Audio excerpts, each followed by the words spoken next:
Kapag ang isang tao ay walang tahanan, iniisip niyang ang magkaroon nito ay pinakamalaking biyaya. Kapag salat sa pera, ang akala niya kayamanan ang sagot sa lahat. Kapag magkahiwalay, ang muling pagkikita ang pinakamasayang sandali. Kapag may sakit, ang kalusugan ang nagiging pinakamahalagang bagay. Kaya ano nga ba ang tunay na pinakamagandang bagay sa buhay?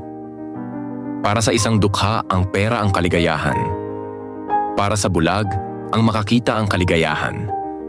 Para sa pulubi, ang makakain ang kaligayahan. Para sa may sakit, ang simpleng mabuhay ay sapat ng kaligayahan. Ang totoo, ang kaligayahan ay estado lamang ng isipan. Ang may asawa, nagnanais ng hiwalay. Ang walang asawa, nangangarap magpakasal.